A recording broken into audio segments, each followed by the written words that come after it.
अगला वर्ड है बच्चे टर्स।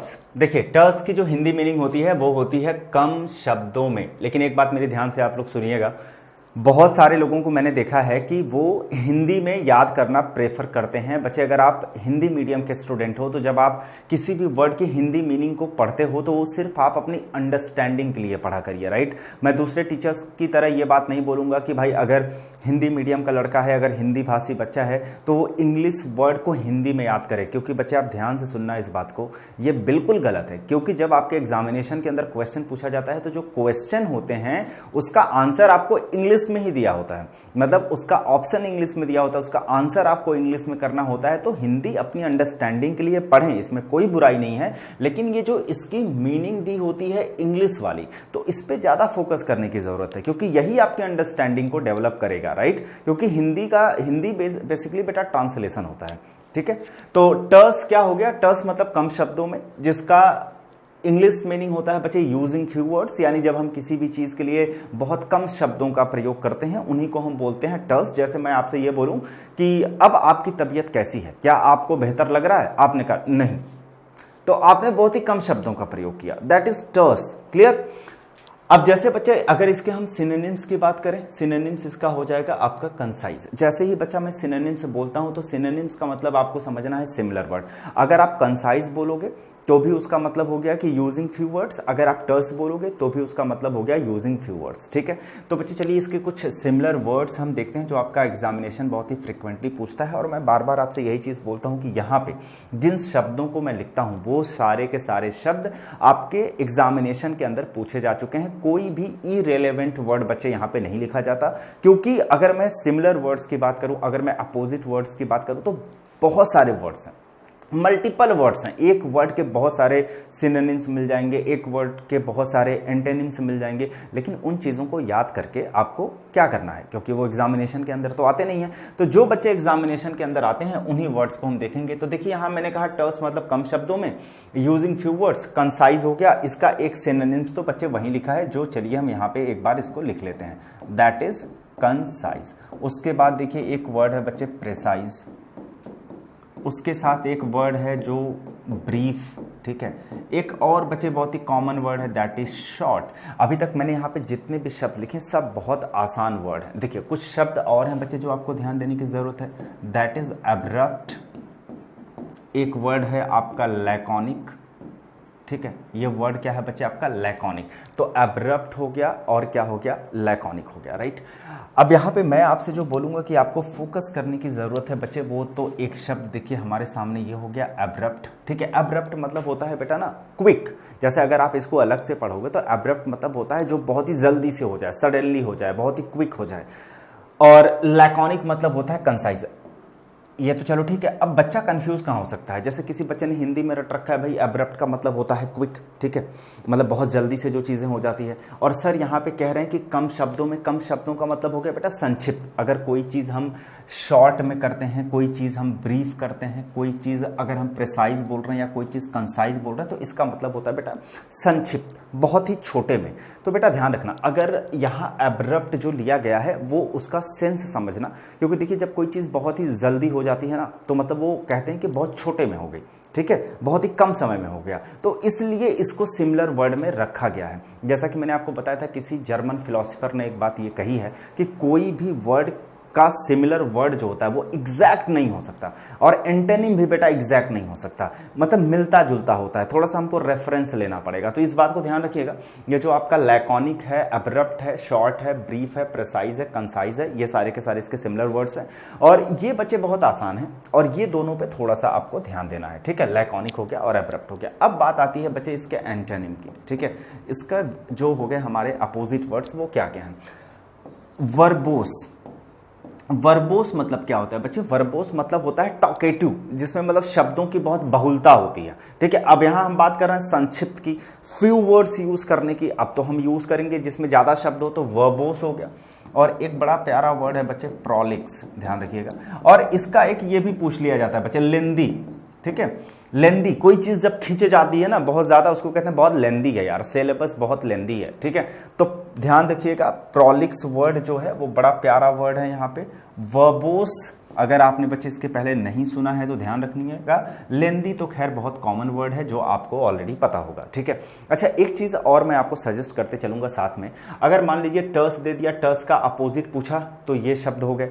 अगर मान लीजिए टर्स ना देके एब्रप्ट का अपोजिट पूछा तो भी यही होंगे। अगर लैकॉनिक का अपोजिट पूछा तो भी यही होंगे। अच्छा बच्चे, मान लीजिए एग्जामिनेशन में टर्स ना दे करके आपको एब्रप्ट का सिनोनिम पूछा, तो बच्चे ये सारे के सारे उसके सिनोनिम है। टर्स भी उसका सिनोनिम है, प्रिसाइज भी उसका सिनोनिम है। सपोज करिए टर्स ना पूछ कर लैकॉनिक पूछ दिया तो भी यही सब इसके सिनोनिम्स बनेंगे। अच्छा, मान लो बेटा कि कभी प्रोलिक्स का सिनोनिम्स पूछ दिया तो प्रोलिक्स का सिनोनिम्स क्या हो जाएगा? वर्बोस हो जाएगा या लेंदी हो जाएगा। मान लीजिए एग्जाम में वर्बोस दे दिया तो वर्बोस का सिनोनिम प्रोलिक्स हो जाएगा। तो यहां पे देख रहे हो आप किस तरीके से चीजों को याद कर रहे हो, किस तरीके से चीजों को आप सीख रहे हो। यहां पे अगर अपोजिट पूछेगा तो ये होंगे, अगर सिनोनिम्स पूछेगा तो ये आपस में सिनोनिम्स ही है, ठीक है। तो यहां पे मल्टीपल वर्ड्स बेटा आपको मिल रहे हैं सीखने के लिए, क्लियर। नेक्स्ट पे जैसे हम बात करते हैं डेलिनिएट। डेलिनिएट का मतलब होता है वर्णन करना, ठीक है। इसको हिंदी में हम बच्चे क्या बोलते हैं? वर्णन करना। अब बात आती है इसकी इंग्लिश मीनिंग क्या है। तो इंग्लिश मीनिंग बच्चा जैसा कि यहाँ पे लिखा हुआ है कि डिस्क्राइब करना, ठीक है। डिस्क्राइब करने का मतलब होता है वर्णन करना। पोर्ट्रे, पोर्ट्रे का भी मतलब होता है वर्णन करना, ध्यान रखिएगा, ठीक है। समथिंग प्रिसाइजली मतलब हम किसी चीज के वर्णन करने की बात कर रहे हैं, यानी किसी चीज को बेटा हम एक्सप्लेन करने की बात कर रहे हैं। तो एक्सप्लेन तो इसका एक सिमिलर वर्ड हो गया। साथ में देखिए यहाँ पे जो एक वर्ड और लिखा है आपके सामने, डिस्क्राइब, ठीक है। डिस्क्राइब के साथ बच्चे आप यहाँ पे लिख सकते हैं पोर्ट्रे। उसके साथ एक वर्ड बच्चा प्यारा सा है बहुत ही, डिपिक्ट। एक और आप लिख सकते हैं यहाँ पे डिफाइन। एक बच्चे इसका थोड़ा दूर का सिनोनिम है लेकिन आप इसको याद रखिएगा, ठीक है। वो आपका सिनोनिम है दैट इज आउटलाइन। आउटलाइन। तो देखिए यहाँ पे कौन कौन सा ऐसा वर्ड है जो मुझे ऐसा लगता है कि वो बहुत ही कॉमन नहीं है, जो लोग अपनी आम बोलचाल की भाषा में प्रयोग करते हैं। जैसे बच्चे अगर मैं बात करूँ डिपिक्ट की तो इसको ध्यान रखना बच्चे, ठीक है। अगर मैं बात करूं डिस्क्राइब की तो बहुत ही फ्रिक्वेंटली वर्ड यूज होता है। डिफाइन बहुत ही फ्रिक्वेंटली वर्ड यूज होता है बच्चे। यहाँ पे देखो आउटलाइन भी याद रखिएगा, ठीक है। जल्दी दिमाग में ये चढ़ता नहीं है, लोग ऐसे आम बोलचाल की भाषा में बोलते नहीं हैं, ठीक है। एक और आप याद रख सकते हैं दैट इज व्हाट? पोर्ट्रे। तो बच्चे ये पोर्ट्रे, डिपिक्ट और अगर आउटलाइन की बात करें तो ये आपको 2-4 बार 5 बार अपने दिमाग में रट्टा मारते हुए चलना है। और बाकी जो एक्सप्लेन, डिस्क्राइब की अगर हम बात कर रहे हैं और डिफाइन की बात कर रहे हैं तो वो हमारे क्या है? आसान है। तो ये हो गए सिमिलर वर्ड्स। तो बच्चे इसके एंटोनिम भी लिख दिए जाए। अगर इसके हम अपोजिट वर्ड की बात करते हैं, देखो अपोजिट वर्ड में यहाँ पोर्ट्रे लिखा है, मिस पोर्ट्रे आप लिख सकते हो, ठीक है। अच्छा, इसका एक बच्चे सिनोनिम और मैं लिख देता हूं दैट इज रिप्रेजेंट। किसी चीज को रिप्रेजेंट करना, ठीक है। किसी चीज को रिप्रेजेंट करना। तो इसका एक एंटोनिम बेटा ये भी हो जाएगा, किसी चीज को मिस रिप्रेजेंट करना, ठीक है। मिस रिप्रेजेंट करना। और एक बच्चे सुनना, यहां पे एक हो जाएगा डिस्टॉर्ट, ठीक है। डिस्टॉर्ट। अब एक वर्ड और मैं लिखता हूं दैट इज कंफ्यूज। अगर आपने कंफ्यूज लिखा है तो बच्चे आप एक और लिख सकते हो दैट इज पजल, क्योंकि कंफ्यूज और पजल आपस में सिनोनिम्स होते हैं। अब मैं आपको समझाता हूं, आपको यहां तक तो बात बिल्कुल समझ में आई होगी, सर कोई दिक्कत नहीं है कि इसका मतलब होता है डेलिनिएट का मतलब वर्णन करना। और आपने जो इसके सिमिलर वर्ड्स लिखे हैं ये सारे लिख दिए। जब आप इसके एंटोनिम लिखना शुरू किए, अगर पोर्ट्रे होता है तो आपने कहा मिस पोर्ट्रे, बात समझ में आई। आपने कहा रिप्रेजेंट होता है तो आपने कहा मिस रिप्रेजेंट, कह रहा है, ये भी बात समझ में आई। लेकिन उसके बाद एक अच्छा बड़ा प्यारा वर्ड है बेटा डिस्टॉर्ट, ये भी चलो ठीक है। अब कुछ बच्चे कंफ्यूज हो सकते हैं, सर यहाँ कंफ्यूज और पजल आपने क्यों लिख दिया? क्योंकि इसका मतलब होता है वर्णन करना, ठीक है, और इसका मतलब कंफ्यूज। देखो बेटा कंफ्यूज मैं इसलिए बोल रहा हूँ क्योंकि जब आप कोई चीज आपको क्लियर होती है, कोई चीज जब आपको अस्पष्ट होती है तो आप उसका वर्णन बड़े आराम से कर लेते हैं। लेकिन कोई बात जो आपको अस्पष्ट नहीं है, जो बात आपको क्लियर नहीं है, क्या आप उसे एक्सप्लेन कर सकते हैं? क्या आप उसे डिस्क्राइब कर सकते हैं? क्या आप उसे डिफाइन कर सकते हैं? क्या आप उसे रिप्रेजेंट कर सकते हैं? आप बोलोगे सर नहीं कर सकते। नहीं कर सकते तो इसका मतलब आप कंफ्यूज हो, तभी तो नहीं कर पा रहे हो। तो इस वजह से बच्चा इसका जो होता है एंटोनिम कंफ्यूज भी होता है and you can say puzzle. Is it clear everyone? ठीक है। और बच्चे अपने हिसाब से भी जो आपको लगता है ना यहाँ पे डिफिकल्ट वर्ड हैं तो उनको भी आप अंडरलाइन करके आप अच्छे से उसको रिवाइज करोगे। क्लियर? मेनेस की जो बच्चे हिंदी मीनिंग होती है वो होती है खतरा, राइट। मेनेस की हिंदी मीनिंग क्या होती है? खतरा। और ये बहुत ही कॉमन वर्ड है, यूजुअली ये बच्चों को पता भी होता है। आगे जैसे क्या बच्चा पर्सन और thing that is likely to cause harm. Threat और डेंजर, ठीक है। तो आप यहाँ पे ये कह सकते हैं कि जो मेनेस होती है, मेनेस की अगर हम सिनोनिम्स की बात करें तो एक तो बच्चे यहाँ पे थ्रेट लिखा हुआ है, थ्रेट के साथ देखिए हम यहाँ पे डेंजर भी लिख सकते हैं जो कि ऑलरेडी इसकी मीनिंग में ही मेंशन है, और हम बच्चे हार्म भी लिख सकते हैं, वो भी उसकी मीनिंग में ही, इंग्लिश मीनिंग में ही मेंशन है, ठीक है। तो ये जो शब्द यहाँ पे हमने लिखे हैं ये बहुत ही आसान शब्द हैं, लेकिन बच्चे कुछ और ऐसे वर्ड होते हैं जो आपका एग्जामिनेशन पूछता है। जैसे एक वर्ड है हमारे सामने जेपर्डी, इसको जियोपार्डी नहीं पढ़ते, दैट इज जेपर्डी। और एक वर्ड है बच्चे हमारे सामने न्यूसेंस, ठीक है। कौन सा वर्ड है? न्यूसेंस। देखिए आप इसको चाहे तो स्क्रीनशॉट ले लिया करिए या तो आप इसका नोट्स बना दिया करिए, और मैं तो आप लोगों से यही बोलूंगा बेटा आप इसका नोट्स बनाओ, ठीक है। नोट्स बनाओगे तो ये आपको याद रहेगा। एक वर्ड और यहाँ पे बच्चे मैं लिख सकता हूँ, दैट इज पेरिल। तो यहाँ पे ये जो शब्द मैंने कुछ लिखे हैं और मैं आपको बता देता हूँ कौन से ऐसे शब्द हैं जो आपको अच्छे से रिवाइज करने हैं। जैसे थ्रेट और डेंजर और हार्म की बात करूँ तो बच्चे बहुत ही कॉमन वर्ड है और ये आप शुरू से बोलते आ रहे हो, लेकिन अगर मैं बात करता हूँ बच्चे वर्ड पेरिल की, तो पेरिल उतना कॉमन वर्ड नहीं है, तो ये आपको ध्यान रखना है।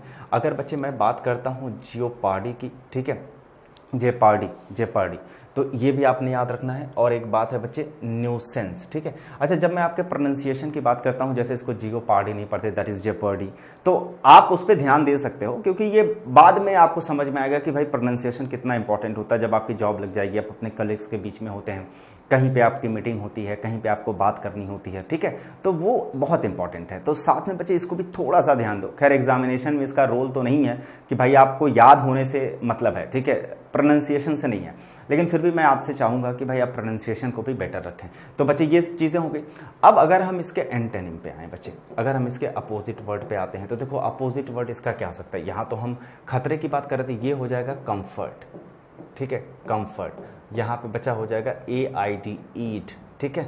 बस इतना ही आपको यहाँ पे ध्यान रखना है। देखिए अगर AID, एड की बात करूँ तो इसका मतलब होता है बच्चे हेल्प, इसका मतलब होता है सपोर्ट। अब आपको कहेगा उधर खतरा है, इधर सपोर्ट का क्या मतलब बनता है? बच्चे एक बात बताइए, जहाँ पे आप कंफर्ट होते हैं, ठीक है, ध्यान से सुनिएगा मेरी बात को, जहाँ पे आप बिल्कुल कंफर्ट होते हैं, जहाँ पे आपको सपोर्ट होता है, जहाँ पे आपके लिए असिस्टेंस होती है, जहाँ पे आपके लिए हेल्प होती है, क्या वहाँ पे कोई खतरा होगा? नहीं होगा।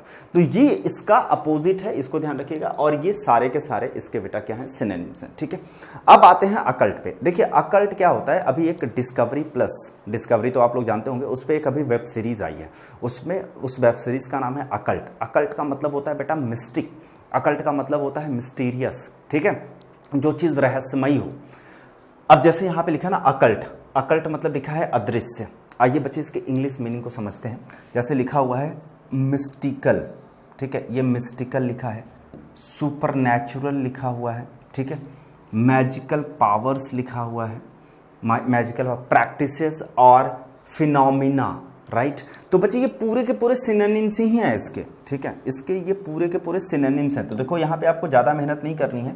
यहाँ पे आप अगर सिनोनिम्स की बात करें तो एक आपके सामने लिखा है सुपरनैचुरल, और सुपरनैचुरल के साथ बच्चे यहाँ पे आप लिख सकते हैं मिस्टिक, लिख लें आप, ठीक है, या फिर देखो वही सामने लिखा है बेटा मिस्टिकल लिख सकते हैं आप, ठीक है, या फिर आप सुपरनैचुरल ऑलरेडी आप यहाँ पे ये फिनोमिना लिख सकते हैं, या मैं बच्चे आपको यहाँ पे बता रहा हूँ आप मिस्टीरियस लिख सकते हैं। यही एग्जामिनेशन में पूछे जाते हैं यही सब वर्ड। या तो देखो वो मिस्टिकल पूछ दे, या तो मिस्टिक पूछ दे, या तो मिस्टीरियस पूछ दे। तो ये सब ना बच्चे मिस्ट्री से, मिस्ट्री है ना, मिस्ट्री से डिराइव वर्ड्स हैं, ये मिस्ट्री से बने हुए, चाहे मिस्टिक हो, मिस्टिकल हो या मिस्टीरियस हो। उसके बाद एक अच्छा सा वर्ड है बच्चे, ये भी लिखना, विल्ड पढ़ते हैं इसको बच्चे। क्या पढ़ते हैं इसको? कुछ बच्चे वाइल्ड पढ़ने की कोशिश करेंगे, बेटा वाइल्ड नहीं होता, VEILED, यहाँ पे स्पेलिंग सही कर लेना बच्चे, VEI है, ठीक है, VEILED। तो विल्ड पढ़ेंगे, विल्ड मतलब होता है मिस्टीरियस। तो ये सब के सब हमारे क्या हो गए? सिमिलर वर्ड्स हो गए। अब अगर हम बच्चे इसके अपोजिट वर्ड की बात करें, अनकवर्ड, ये क्या हो जाएगा बच्चे? अनकवर्ड। अब देखिए हमने यहाँ पे अनकवर्ड क्यों बोला, या हम लिख सकते हैं ऑब्वियस। ऑब्वियस क्यों बोला? क्योंकि बच्चे ये बात कर रहा है मिस्टीरियस की। मिस्टीरियस मतलब जो चीज़ रहस्यमयी होती है, जो लोगों को नहीं पता होती, जो छुपी हुई होती है, और यू कैन से अननोन, आप ये भी बोल सकते हो बच्चा, जो चीज़ क्या होती है? अननोन होती है, ठीक है।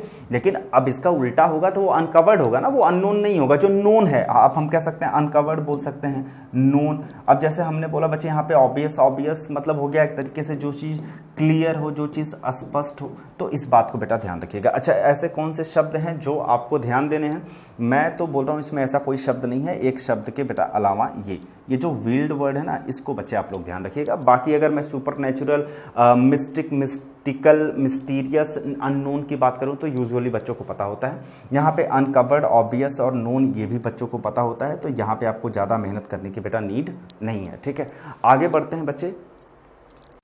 विंडिकेट का मतलब होता है बच्चे किसी को दोष मुक्त कर देना, ठीक है, या किसी को स्वतंत्र कर देना। मैं अभी समझा देता हूँ आपको। जैसे विंडिकेट की जो हिंदी मीनिंग होती है वो होती है सच या ठीक ठहराना किसी को।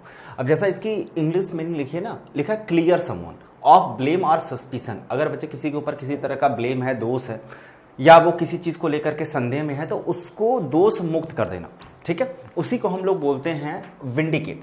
अब देखिए, अगर विंडिकेट वर्ड की बात अगर आपको समझ में आ गई तो इसका जो सिनोनिम दिया है दैट इज जस्टिफाई। तो जस्टिफाई तो बहुत ही इजी सिनोनिम है, ये तो सबको पता होता है, लेकिन कुछ ऐसे भी वर्ड होते हैं बच्चे जो बहुत ज़्यादा पूछे जाते हैं, तो यहाँ पे आप सिनोनिम डाल लीजिएगा। एक तो जस्टिफाई आपका हो ही गया, साथ में बच्चे लिखिएगा एब्जॉल्व। एब्जॉल्व वर्ड के साथ एक वर्ड लिखना बच्चे एक्वेट, एक वर्ड लिख लीजिएगा लिबरेट, और एक वर्ड है बच्चे एग्जॉनरेट। क्या वर्ड है? एग्जॉनरेट। अब इसमें कौन कौन सा ऐसा शब्द है जिस पर आपको जोर देने की जरूरत है? देखिए, लिबरेट वर्ड को तो मैं नहीं बोलूंगा, क्योंकि बच्चे लिबरेट का मतलब होता है किसी को फ्री कर देना, स्वतंत्र कर देना, और लिबरेट वर्ड इजी है मेरे हिसाब से। लेकिन अगर आपको लगता है कि सर डिफिकल्ट है तो उसको आप 2-4 बार रिवाइज करो। लेकिन कुछ ऐसे वर्ड हैं जो बच्चे नए हैं, बेहतर हैं। एग्जॉनरेट वर्ड देखो, ये जल्दी याद नहीं होता, तो इसको रिवाइज करने की जरूरत है। जैसे एब्जॉल्व वर्ड है बच्चा, ठीक है। एक्वेट वैसे मोस्टली बच्चों को पता होता है, लेकिन फिर भी मैं इसको कर देता हूँ। तो एग्जॉनरेट, एक्वेट और एब्जॉल्व। लेकिन मुझे ऐसा लगता है बेटा जस्टिफाई और लिबरेट ये आसान वर्ड है, ठीक है। तो ये इसके क्या हो गए? विंडिकेट के सिमिलर वर्ड हो गए। अच्छा जी, अगर मैं इसके बच्चे एंटोनिम की बात करूँ तो इसका तो मतलब हो गया दोष मुक्त। अब हमें इसका अगर अपोजिट चाहिए तो हमें उन शब्द को पिक करना है जिसका मतलब होता है दोषी, ठीक है। एक तो बच्चे ब्लेम ही लिख लो आप, किसी को दोष लगाना। एक कन्विक्ट लिख लो आप, एक कंडेम लिख लो आप, ठीक है। तो इन शब्दों को ध्यान रखिएगा। और इसमें से ये वाला जो शब्द है ना बच्चे, बहुत पूछा जाता है।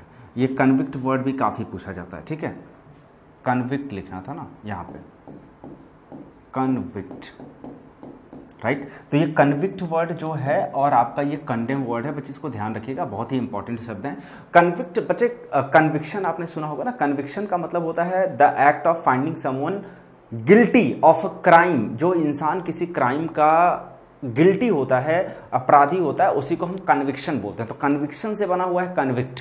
तो कन्विक्ट, कंडेम, ब्लेम, ये आपका अपोजिट हो गया। अब्सॉल्व, एक्वेट, लिबरेट, एक्सोनरेट, जस्टिफाई, ये उसके सिमिलर वर्ड हो गए। अब है बेनेवलेंस। देखो बच्चे, बेनेवलेंस, बेनेवलेंट, बेनेवलेंट सुना होगा आपने, बेनेवलेंट से ही बेनेवलेंस बना हुआ है। तो बेनेवलेंस का मतलब होता है परोपकारी, ठीक है। The quality of being well meaning, that's called kindness. तो ये जो बच्चा यहाँ पे काइंडनेस लिखा हुआ है वो तो उसका सिनोनिम्स हो गया, बट ये इजी है, ठीक है। अगर मैं इसके सिनोनिम्स की बात करूँ तो ध्यान दीजिएगा। एक तो वर्ड आपका हो गया बच्चे काइंडनेस, ठीक है, बेनेवलेंस का। उसके साथ आप ध्यान दीजिएगा एक अल्ट्रिज्म वर्ड होता है बच्चे, ALTRUISM, अल्ट्रिज्म। ये हो गया एक वर्ड। जेनरस वर्ड आपने सुना होगा ना, जेनरसिटी, ये हो गया। उसके साथ अगर हम बच्चे बात करते हैं जेनरसिटी के साथ, कंपैशन वर्ड आपने सुना होगा, कंपैशन। तो इनको आप ध्यान रखिएगा। ये जो शब्द है बच्चे यहाँ पे हमने लिखा अल्ट्रिज्म, ये बहुत ही बढ़िया वर्ड है। स्पेलिंग बच्चे इसकी याद कर लेना, ALTRUISM। मैंने इसलिए स्पेलिंग याद करने के लिए बोला, जो मिस स्पेल्ट आपका आता है, जिसमें स्पेलिंग वाला एरर आता है। मैं आपको बता रहा हूँ, बहुत सारे बच्चे तैयारी कर रहे हैं, अगर उनमें से आप अगर पूछना शुरू करें भाई अल्ट्रिज्म की स्पेलिंग बताओ, तो बहुत सारे बच्चे ये वर्ड सुने ही नहीं होंगे, और जो सुने होंगे तो वो स्पेलिंग में एरर कर देंगे। तो जहाँ पे आपको लगता है बच्चे ने किसी भी, जैसे एक्सोनरेट की स्पेलिंग ध्यान रखने लायक है, अगर ये मिस स्पेल्ट में पूछ दिया तो आपको मिस नहीं करना है। एक्वेट तो इजी है, फिर भी आप ध्यान रख सकते हैं बच्चे इसको, ठीक है। कंडेम की स्पेलिंग आप ध्यान रखें। साथ में यहाँ पे देखो जेनरसिटी लिखा हुआ है, ये जेनरस शब्द से बना है बच्चे। जेनरस मतलब होता है उदार, तो उदार उसी से बना जेनरसिटी। जो काइंड होते हैं, जो माइल्ड होते हैं, जो हम्बल होते हैं, जो पोलाइट होते हैं, उन्हीं को तो हम बेनेवलेंस बोलते हैं। लेकिन ये पोलाइट, हम्बल, माइल्ड, ये सब शब्द बहुत इजी होते हैं, तो आप इनको अल्ट्रुज्म लिखें, जेनरसिटी लिखें, और बच्चे यहाँ पे एक वर्ड है आपका कंपैशन। क्लियर। अब अगर हम लोग बात करें एंटोनिम की, ठीक है, अगर हम बच्चे इसके एंटोनिम की बात करें तो ऑब्वियस सी बात है, इसका उल्टा क्या हो जाएगा बच्चे, हार्श हो जाएगा। ठीक है, हार्श लिख सकते हैं आप क्रूएल लिख सकते हैं। क्रूएल के साथ बच्चे एक वर्ड और है, हम लिख सकते हैं दैट इज स्टिंगीनेस। ठीक है, ये ध्यान रखिएगा। अगर मैं इन दो शब्दों की आपसे बात करूं, क्रूएल, तो ये बच्चे आपको पता ही है। हार्श की बात करूं, ये आपको पता है। अब जैसे मैं हार्श के साथ अगर ये लिखने की कोशिश करूं बेटा, रफ, ये भी तो सबको पता होता है ना, हार्श हो गया, क्रूएल हो गया, रफ हो गया। ठीक है, लेकिन ये जो वर्ड है ना स्टिंगीनेस, ये आप ध्यान रख लीजिएगा। ठीक है, इसको मैं अलग से कर देता हूँ, स्टिंगीनेस, ये थोड़ा सा बेहतर वर्ड है बच्चे। बाकी शब्द जो है यहाँ पे आसान थे, और यहाँ पे ये ध्यान रखिएगा, अल्ट्रिज्म, जेनरसिटी, कंपैशन, और वो जो है आपका काइंडनेस। क्लियर। नेक्स्ट बच्चे हम बात करते हैं, तो इसकी हिंदी मीनिंग है बच्चे सर्व रोगहर औषधि। राइट, मुझे लग रहा है कि इसकी हिंदी ज़्यादा डिफिकल्ट है, मैं बाकी आपको इसकी मीनिंग बता देता हूँ इंग्लिश के अंदर। मतलब क्योर करना बच्चे, जो डिजीज को क्योर करता है उसी को हम पनेसिया बोलते हैं। जैसे लिखा है कि a solution or remedy for all difficulties or disease is called panacea. Panacea बच्चे एक तरीके का सब्सटेंस होता है जो लिक्विड फॉर्म में होता है, और इसको एक तरीके से ना माना जाता है कि इसके अंदर मैजिकल पावर होता है, वो किसी भी डिजीज को सही करने के लिए। राइट, तो उसे हम पनेसिया बोलते हैं। तो पनेसिया की अगर हम सिनोनिम्स की बात करें बच्चे, तो पनेसिया की सिनोनिम्स जो होती है वो एक तो हो गई क्योर ऑल। ठीक है, क्योर मतलब हो गया कि एक तरीके से निदान करना, क्योर करना, रोकथाम करना, किसकी, ऑल मतलब डिफिकल्टीज और डिजीज की। तो अगर आप बात करेंगे इसके सिनोनिम्स की, तो देखो सिनोनिम्स में तो बच्चे एक इसका ये आ जाएगा एलिक्सियर। ठीक है, एक आ जाएगा आपका रेमेडी, तो रेमेडी हो गया, एलिक्सियर हो गया, इसको आप ध्यान रखिएगा, ये पनेसिया के सिनोनिम्स होते हैं। ठीक है, इनका मतलब होता है क्योर करना, और ये जो वर्ड है इसको आप खासकर ध्यान रखिएगा। रेमेडी तो यूजुअली पता ही होता है आप सभी लोगों को। और अगर बच्चे इसके एंटोनिम की बात करें, तो इसका एंटोनिम क्या हो जाएगा आपका, इलनेस आप लिख सकते हैं। ठीक है, इलनेस आप लिख सकते हैं, आप बीमारी लिख सकते हैं, मतलब डिजीज आप लिख सकते हैं, इलनेस लिख सकते हैं, ये आपका एंटोनिम है। इसमें आपको इतना ही ध्यान रखना है। बाकी बच्चे प्रूडेंट की बात करें, तो देखो प्रूडेंट अच्छा वर्ड है। प्रूडेंट वर्ड बना है बच्चे प्रूडेंस से। प्रूडेंस का मतलब होता है बुद्धिमान, विवेकी। ठीक है, वाइज हम जिसको बोलते हैं। जैसे लिखा हुआ है acting with or showing care and thought for the future. एक ऐसा इंसान, बेटा ध्यान से सुना, एक ऐसा इंसान विद आर शोइंग केयर, जो केयर दिखाता है और सोचता है भविष्य के बारे में, उसे हम प्रूडेंट बोलते हैं। अगर कोई इंसान जो अपने भविष्य को लेकर के वरिड है, अपने फ्यूचर को लेकर के कंसर्न है, तो बच्चे ऑब्वियस सी बात है वो क्या है, वो इंटेलिजेंट है, वो वाइज है, वो प्रूडेंट है, उसको हम बोल सकते हैं। तो देखो यहाँ पे एक आपका जो सिनोनिम्स है वो तो आप लिख ही सकते हैं, दैट इज कॉशस। कॉशस के साथ बच्चे आप लिख सकते हैं यहाँ पे विजिलेंट। ठीक है, ये है VIGILANT। विजिलेंट के साथ बच्चे आप देखो यहाँ पे लिख सकते हैं माइंडफुल। माइंडफुल के साथ आप लिख सकते हैं यहाँ पे देखिए वाइज भी आप लिख सकते हैं। ठीक है, अच्छा यहाँ पे आप बच्चे केयरफुल भी लिख सकते हैं, क्योंकि हम लोग ये बोल रहे हैं ना कि जो इंसान अपने भविष्य के लेकर के कंसर्न रहता है, मतलब जो सचेत रहता है, एक तरीके से हम अवेयर भी बोल सकते हैं बच्चे। ठीक है, आप अटेंटिव भी बोल सकते हैं। क्या बोल सकते हो बेटा, अटेंटिव। अब इनमें से आपको उन वर्ड को समझ लेना है कि जो मतलब आपके लिए इंपॉर्टेंट है। जैसे इंपॉर्टेंट तो है सबके सब, लेकिन उसमें कौन सा बच्चा डिफिकल्ट है, जैसे विजिलेंट को ध्यान रखने लायक बात है।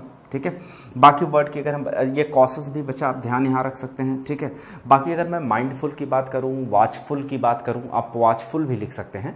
माइंडफुल की बात करूँ, वाइज की बात करूँ, केयरफुल की बात करूँ, अवेयर की बात करूँ, तो यूजुअली बच्चों को पता होता है। यहाँ पे बच्चे देखो एक वर्ड है अटेंटिव। ठीक है, अटेंटिव भी याद रख लीजिएगा। ठीक है, एक वर्ड अगर मैं बच्चे और लिखने की कोशिश करूं, that is discrete. Discrete word आपने ध्यान रखनी है। ठीक है, अच्छा वर्ड है।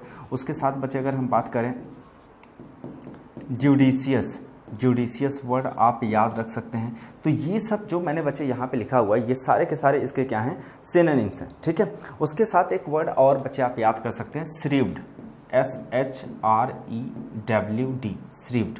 तो अब मैं आपको ये बोलूँगा भाई, जिन जिन को मैं आप यहाँ पे अंडरलाइन करता हूँ, जैसे आपका कॉशस, विजिलेंट, डिस्क्रीट, जुडिशियस, श्रीव्ड और अटेंटिव है, इन शब्दों को आपने याद रखना है। बाकी बेटा ये सारे शब्द एक बार पढ़ने की बस ज़रूरत है। जैसे आपका माइंडफुल हो गया, ठीक है, वाइज हो गया, उसके साथ अगर मैं बात करता हूँ केयरफुल की, उसके साथ बच्चे बात करते हैं हम अवेयर की। ये सब ऐसे शब्द हैं जो हम अपने आम बोलचाल की भाषा में प्रयोग करते रहते हैं, तो इसमें ज़्यादा दिक्कत किसी बच्चे को होने वाली है नहीं, ठीक है। अब ये तो बच्चे इसके हो गए सिमिलर वर्ड। अब चाहे प्रूडेंट पूछे या विजिलेंट पूछे या माइंडफुल पूछे या फिर आपका वाइज पूछे या केयरफुल पूछे या अटेंटिव पूछे, अगर इसका सिनोनिम पूछ रहा है तो ये सब इसके सिनोनिम्स हैं, जैसे श्रीव्ड है, डिस्क्रीट है, जुडिशियस है, राइट। अच्छा जी, उसके बाद अगर बच्चे हम बात करते हैं इसके अपोजिट की, तो अपोजिट की अगर हम बात करें तो एक आप लिख सकते हैं नॉन सेंसिकल, बेटा लिख सकते हो आप, रैश लिख सकते हो आप, इनडिस्क्रीट लिख सकते हैं, ठीक है। ये सारे शब्द आप यहाँ पे लिख सकते हैं। जैसे यहाँ पे हमने लिखा था डिस्क्रीट, तो इसका बच्चे अपोजिट हो जाता है क्या, इनडिस्क्रीट, ठीक है। उसके बाद अगर हम बच्चे यहाँ पे बात करें तो रैश भी इसका अपोजिट हो जाएगा। यहाँ पे हम बात कर रहे हैं, देखिए प्रूडेंट, प्रूडेंट मतलब होता है बेटा वाइज, ठीक है। अगर हम वाइज की बात कर रहे हैं तो इस सेंस मतलब सेंसिबल जो होता है उसी को हम वाइज बोलते हैं, उसी को प्रूडेंट बोलते हैं, तो इसका उल्टा नॉन सेंसिकल हो जाएगा। इसका अपोजिट क्या हो जाएगा, नॉन सेंसिकल हो जाएगा, ठीक है। अगर आप यहाँ लिखना चाहें तो आप सेंसिबल भी लिख सकते हैं, लेकिन क्या लिखने की ज़रूरत है। आप सिंसियर भी लिख सकते हैं, लेकिन ये सब आसान शब्द हैं बेटा, तो लिखने की ज़रूरत नहीं है। तो आप अपने एग्जामिनेशन के पॉइंट ऑफ व्यू से चलेंगे हम, तो ये सारे शब्दों को आपको यहाँ पे ध्यान देना है, राइट। तो बच्चे नेक्स्ट वर्ड की तरफ बढ़ते हैं, जो कि है एमिकेबल। की बच्चे हिंदी मीनिंग होती है मित्रतापूर्ण, ठीक है। एमिकेबल बहुत ही कॉमन वर्ड है और एक बार हम लोग इसको डिस्कस कर चुके हैं। तो अगर मैं बात करूँ यहाँ पे, characterised by friendliness and absence of discord, that's called amicable. अब जैसे अगर मैं बोल रहा हूँ बच्चे अब्सेंस ऑफ डिस्कॉर्ड, तो इसका मतलब ये हुआ पे जहाँ पे किसी तरह का कोई डिस्कॉर्ड ना हो। डिस्कॉर्ड का मतलब किसी तरह का कोई डिसएग्रीमेंट ना हो, किसी तरह की कोई लड़ाई झगड़ा ना हो, कोई कन्फ्लिक्ट ना हो, ठीक है, कोई ट्रबल ना हो, तो वहाँ पे क्या होगा, मित्रता ही होगी, राइट। तो उसी को हम बोलते हैं एमिकेबल। अब बच्चे अगर इसके हम सिनोनिम्स की बात करें तो ध्यान से सुनना, एमिकेबल का सिनोनिम्स हो जाएगा एमिएबल। ये वर्ड बहुत पूछा जाता है बच्चे, ध्यान रखना। ये भी वर्ड बहुत पूछा जाता है, दैट इज कॉर्डियल। तो कॉर्डियल वर्ड हो गया, एमिएबल वर्ड हो गया, इसको आपको ध्यान रखना है। साथ में एक वर्ड है बच्चे कॉर्टियस, ठीक है। तो ये तीनों शब्दों को आप ध्यान रखिएगा, ये तीनों ही वर्ड अच्छे हैं। कॉर्टियस वर्ड, मेरे साथ बोलते चलिएगा बेटा, कॉर्डियल, और साथ में क्या बोलेंगे आप, एमिएबल। तीनों शब्द बहुत प्यारे हैं। अगर इनके हम एंटेनिम की बात करते हैं अपोजिट की, तो एक तो बच्चा हॉस्टाइल हो जाएगा, ठीक है। लेथल वर्ड हो सकता है। लेथल के साथ बच्चे अगर हम बात करते हैं यहाँ पे, तो बेलफुल वर्ड भी आप लिख सकते हैं। बेलफुल के साथ बच्चे बड़ा प्यारा सा वर्ड है, एग्जामिनेशन काफ़ी पूछता है, दैट इज़ मैलिग्नेंट। अगर मैलिग्नेंट के बाद लिखें तो बच्चे दैट इज़ विरुलेंट, ठीक है। कैलामिटस ये भी वर्ड होता है, ऑलरेडी आपको पढ़ा चुका हूँ मैं। तो बच्चे ध्यान दीजिएगा, यहाँ पे हॉस्टाइल लिखा हुआ है, ठीक है, यहाँ पे लेथल लिखा हुआ है, यहाँ पे बेलफुल लिखा हुआ है, यहाँ पे बेटा क्या लिखा हुआ है, मैलिग्नेंट, साथ में क्या है, विरुलेंट।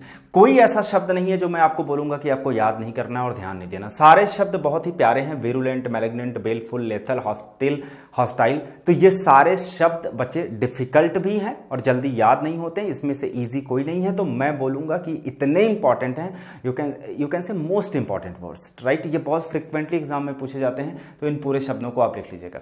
साथ में अगर बच्चे मैं यहाँ पे इरेवरेंस की बात करूँ, अच्छा ये भी मैं साथ में एक बार और बता देता हूँ, क्वेश्चन कैसे देगा। मान लीजिए कॉर्डियल का एंटेनिम पूछा तो इसमें से कोई भी हो सकता है, कॉर्टियस का एंटेनिम पूछा तो बच्चे इसमें से कोई हो सकता है। अगर मान लीजिए मैलिग्नेंट का सिनोनिम पूछा तो देखो विरुलेंट हो जाएगा, बेलफुल हो जाएगा, लेथल हो जाएगा, हॉस्टाइल, कुछ भी आ सकता है। अगर इसका पूछा तो इसमें से कुछ भी हो सकता है, हॉस्टाइल का पूछा तो इसमें से कुछ भी हो सकता है। तो पूरी चीज़ों को बेटा आपने ध्यान रखना है, क्लियर। अब बात करते हैं बच्चा इरेवरेंस की। देखो इरेवरेंस का मतलब होता है बच्चा डिसरिस्पेक्ट, ठीक है। इसका मतलब क्या होता है, डिसरिस्पेक्ट। जैसे एक वर्ड है, मैं बता रहा हूँ आपको, ब्लास्फेमी, इसका सिनोनिम है बच्चे, बहुत ही प्यारा वर्ड है, ध्यान से देखिएगा, BLASPHEMY। और मैं आप लोगों से बोलूँगा कि इसकी स्पेलिंग भी आपको याद होनी चाहिए, क्योंकि ऐसे शब्द जो होते हैं ना बहुत रेयर बच्चे सुनते हैं, ठीक है। और एग्जामिनेशन के पॉइंट ऑफ व्यू से देखा जाए तो ये आम बोलचाल की भाषा में लोग ऐसा बोलते भी नहीं, लेकिन एग्जामिनेशन काफ़ी पूछता है इनको, तो स्पेलिंग भी ध्यान रखना, मिस स्पेल्ड में भी दे सकता है। तो जैसे मैंने क्या बताया बच्चा, यहाँ पे जो वर्ड लिखा हुआ है दैट इज इरेवेरेंस, ठीक है। इरेवेरेंस का मतलब होता है अपमान, अपमान का मतलब होता है असम्मान, ठीक है। किसी का अपमान करना मतलब किसी को डिसरिस्पेक्ट करना। जैसे लिखा ना बच्चे a lack of respect, lack मतलब क्या होता है, लैक मतलब होता है अभाव, किस चीज़ का अभाव, रिस्पेक्ट का अभाव, सम्मान का अभाव होगा तो ऑब्वियस सी बात है इंसल्ट हम कह सकते हैं, ठीक है। फॉर पीपल आर थिंग्स, अगर आप लोगों के लिए या किसी वस्तु के लिए आपके मन में किसी तरह का रिस्पेक्ट नहीं है, रिस्पेक्ट की लैक है, तो उसे हम लोग बोलते हैं इरेवरेंस, ठीक है। तो जैसा कि एक इसका सिनोनिम तो ये सामने ही लिखा हुआ है दैट इज डिसरिस्पेक्ट, लेकिन दूसरा मैंने बोला बच्चे ब्लास्फेमी वर्ड, बहुत प्यारा वर्ड है, इसको ध्यान रखिएगा। उसके साथ मैं एक शब्द लिखना चाहूँगा दैट इज चीक। अगर मैं चीक की बात करूँ तो बहुत सारे बच्चों को लगेगा इसका मतलब तो गाल होता है, बिल्कुल होता है बेटा, लेकिन एक चीज़ और ध्यान रखिएगा, लैकिंग रिस्पेक्ट। चीक का एक मतलब और होता है that is lacking in respect, ये भी ध्यान रखिएगा, ठीक है। मतलब रिस्पेक्ट में का जहाँ पे अभाव हो, जहाँ पे असम्मान हो, उसके लिए भी चीक वर्ड का हम यूज़ करते हैं, ठीक है। अच्छा एक वर्ड और है बच्चे आपके लिए, डिसकर्टसी। डिसकर्टसी मतलब भी होता है असम्मान, इसको भी ध्यान रखिएगा। अच्छा जी, अगर अब मैं एंटोनिम की बात करूं तो इसको देखिए, अगर बच्चे एंटोनिम की बात की जाए तो एंटोनिम में देखो हम इसको लिख सकते हैं बेटा कॉम्प्लीमेंट, ठीक है। अगर आप किसी को असम्मान की बात करें, उसका उल्टा कॉम्प्लीमेंट, कॉम्प्लीमेंट हम जब किसी को देते हैं तो मतलब वो बच्चे क्या होता है, मतलब हम उसका सम्मान करते हैं तभी तो कॉम्प्लीमेंट देते हैं। कॉम्प्लीमेंट देने का मतलब किसी के लिए अच्छे शब्द बोलना, किसी के लिए आपके मन में रिस्पेक्ट होना, ठीक है। अगर हम लिखें बच्चा तो हम प्रेज भी लिख सकते हैं, ठीक है। प्रेज या आप एडमायर लिख सकते हो, क्योंकि हम उसी की प्रशंसा करते हैं जिसके लिए हमें सम्मान होता है, ठीक है। यहाँ प्रशंसा करने की बात कर रहे हैं, चापलूसी करने की बात नहीं कर रहे हैं। तो प्रेज लिख सकते हैं, एडमायर लिख सकते हैं आप बच्चा रिगार्ड लिख सकते हैं, ठीक है। और एक बड़ा कॉमन वर्ड है रिस्पेक्ट बच्चा, रिस्पेक्ट तो हो ही जाएगा, ठीक है, ये लिख सकते हैं। तो यहाँ पे तो मैं ये नहीं बोलूँगा कि भाई इसमें बहुत जोर देने की बात है, क्योंकि अगर मैं रिस्पेक्ट की बात करता हूँ, रिगार्ड आप याद रख सकते हैं, रिस्पेक्ट हो गया, एडमायर हो गया, प्रेज हो गया आपका, ठीक है। तो ये सब बड़े कॉमन वर्ड हैं। कॉम्प्लीमेंट हो गया, आए दिन आप आम बोलचाल की भाषा में बोलते रहते हैं। तो बच्चे मैं आपसे यही बोलूँगा कि जितने भी बच्चे इस क्लास को अटेंड कर रहे हैं तो आप पूरे शब्दों को जब तक याद ना हो जाए तो बार बार आप रिपीट करते रहिएगा। अब आपका एक हेडेक ये ख़त्म हो गया कि भाई आपके एग्जामिनेशन के पॉइंट ऑफ व्यू से कौन कौन से शब्द रेलेवेंट हैं, क्योंकि मैं उन्हीं शब्दों को लिख रहा हूँ जो आपके एग्जामिनेशन में आते हैं। बस अब आपका काम है इनका रिवीजन करना, ठीक है। तो जितना रिवीजन करेंगे उतना ही बेटर आपके लिए होगा, राइट। क्या आप एसएससी सीजीएल की तैयारी कर रहे हो, अभिषेक की तरह 34th रैंक फोड़ना चाहते हो, या फिर शिवम की तरह 41, और आपने ग्रामर तो प्रिपेयर कर लिया स्मार्ट बुक से और वोकैब को लेके बहुत परेशान हो कि 10,000 वर्ड्स याद करें, 15,000 वर्ड्स याद करें, 20,000 वर्ड्स याद करें, उनको रिटेन कैसे करें।